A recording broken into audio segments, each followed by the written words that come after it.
I'm gonna get myself in trouble, but I'm gonna have a good time doing it. I think we all love hot takes, where there's something in this video is going to make you excited, make you grab your popcorn, or is going to ruffle your feathers beyond belief. We all clicked on this video for a reason, because we like drama. Now, I'm not here to start problems, but I am here to stir the pot a little bit. So I'm going to share with you 5 fragrance hot takes. Hot take number 1. Mancera Red Tobacco is only popular because it's strong. I see your pitchfork. I see it. Put it down and just listen. Be honest, guys. Be real here. How many of you guys bought Red Tobacco based on blind faith in its performance? Because we all know that it is beast mode more than anyone would actually need. How many of you guys did that subconsciously, hoping that you would enjoy its smell as kind of an after fact? And subconsciously meaning you weren't actually thinking about how you may or may not like the smell when you bought it. Don't lie. And if that's not enough,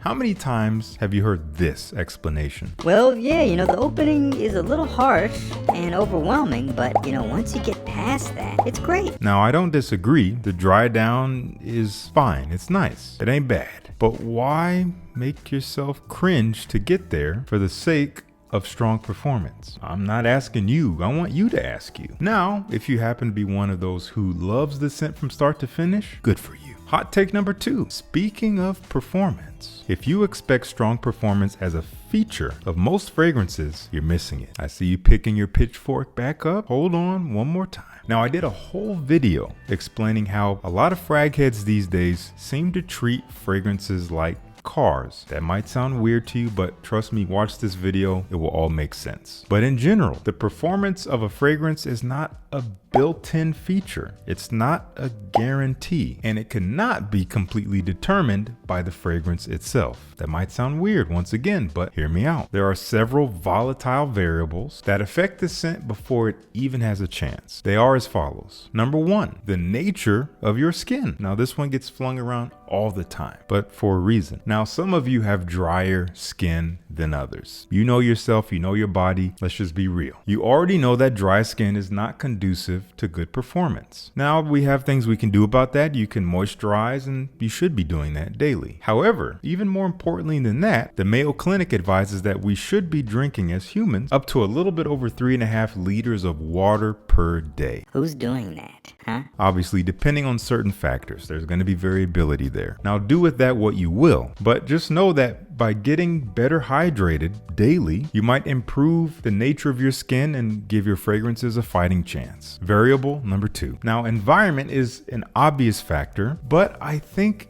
it's usually the extremes in terms of environment, climate, weather, whatever you want to say, that will affect your fragrance, whether extreme hot and humidity or extreme cold and dry, or some elements vice versa. And I know that many of us, not all of us, but many of us spend most of our days in climate controlled environments. So environment doesn't really matter in that case. Now, if you happen to be one of those who spends a majority of your time outside affected by the elements, then obviously you need to consider how high heat diffuses your fragrances more intensely, but also evaporates them more rapidly, and how cold air might make them harder to detect because the molecules aren't quite as excited, so you're not going to really smell them that easily. And variable number 3, this is easily the most important one.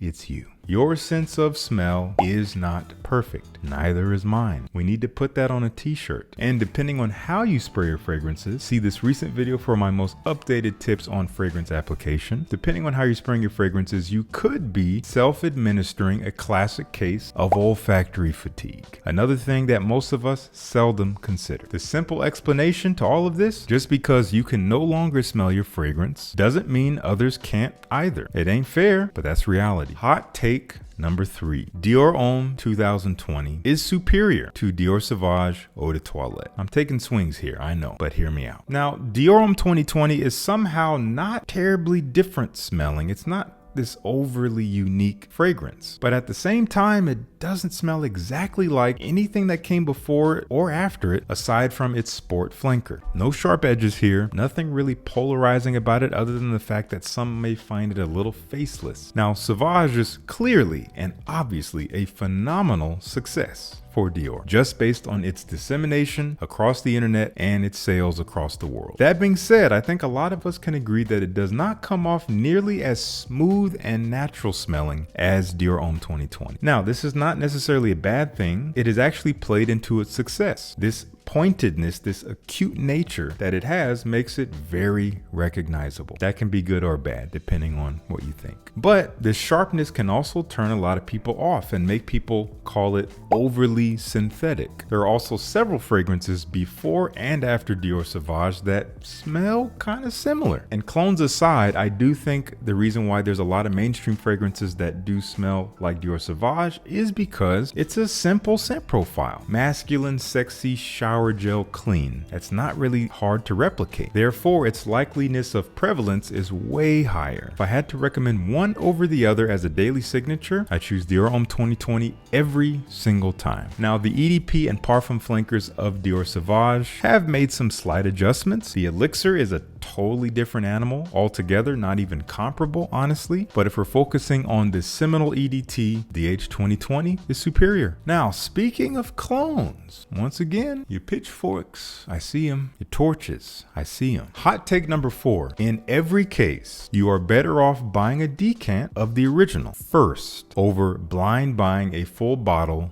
of the clone. Ooh, we're ruffling now. Here's why. By getting the decant, at the very least, you're supporting the original artist and brand and their idea that they brought to market. Number 2, getting the original will give you a reference point to compare to if you do still end up getting the clone, because I cannot control what you do. You're probably gonna do it anyway. I actually had a guy in my comments recently telling me that he got a clone of Dior Sauvage Elixir that had the same notes and was basically identical to Dior Sauvage Elixir, except he paid like less than $20 for it, and he was thrilled about it. And I didn't want to burst his bubble, but I did ask him if he had compared it to the original, and he said he hadn't smelled the original, which is head scratching. How can you say it's identical or say one is better than the other until you've tried them both? So just do your due diligence, know the source. And number 3, even if the clone is cheaper, in very rare cases it might even be cheaper than a decant of the original. At least you're not acquiring yet another full bottle that you will not finish. They add up. You actually have a chance of finishing a decant. And the final hot take. This is kind of a selfish one, so it is what it is. If you've seen at least one of my videos here on YouTube prior to this video and you still have not subscribed, you might have commitment issues. Stop it.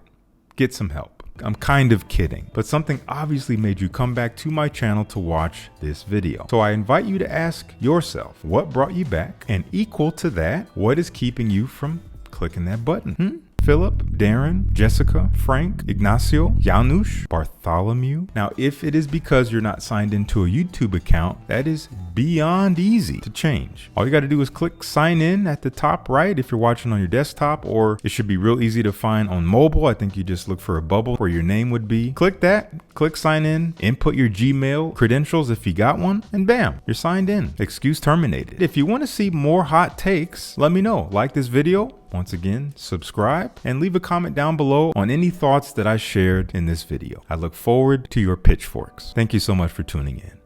Peace. I'll see you in the next one.